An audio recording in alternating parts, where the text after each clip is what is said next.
കുട്ടികൾക്ക് മനസ്സമാധാനമായിട്ട് സ്കൂളിൽ പോകാൻ പറ്റുന്നില്ല. വീട്ടിൽ ഒരു നേരത്തെ ആഹാരത്തിന് വേണ്ടി അമ്മയ്ക്കും സഹോദരിമാർക്കും. പ്രിയ സുഹൃത്തുക്കളെ, ഞാൻ ഈ വീഡിയോ ചെയ്യാനുള്ള പ്രധാന കാരണം എന്ന് പറഞ്ഞു കഴിഞ്ഞാൽ, ഇന്ന് ടി വിയിലും സോഷ്യൽ മീഡിയയിലും നമ്മൾ ഫോണിൽ തന്നെ തുറന്നു കഴിഞ്ഞാൽ ഒരുപാട് വാർത്തകൾ. ഈ 2026 പിറന്നതിന് മുതൽ നല്ല ന്യൂസ് ഇതുവരെ കേട്ടിട്ടില്ല. അതുകൊണ്ട് നിങ്ങളുടെ അഭിപ്രായം ചോദിക്കാൻ വേണ്ടി മാത്രമാണ് ഈ വീഡിയോ ചെയ്യുന്നത്.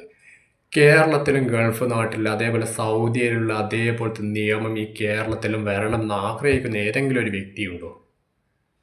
ഉണ്ടെങ്കിൽ ഒന്ന് കമൻറ്റ് ചെയ്യും. അവിടെയൊന്നും പണത്തിൻ്റെ അഹങ്കാരമില്ല. എല്ലാവർക്കും ഒരു നിയമം. പാവപ്പെട്ടവനെന്നോ പണക്കാരനെന്നോ അങ്ങനെയൊന്നും വേർതിരിവില്ലാതെ എല്ലാവർക്കും ഒരു നിയമമാണ്.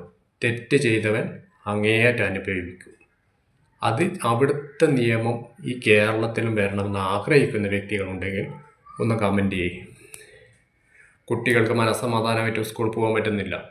വീട്ടിൽ ഒരു നേരത്തെ ആഹാരത്തിന് വേണ്ടി അമ്മയ്ക്കും സഹോദരിമാർക്കും ഓരോ സ്ഥലത്ത് പോയിട്ട് ജോലി ചെയ്തിട്ട് വരാൻ പറ്റാത്ത അവസ്ഥയാണ് ഇന്ന് കേരളത്തിൽ നടന്നുകൊണ്ടിരിക്കുന്നത്.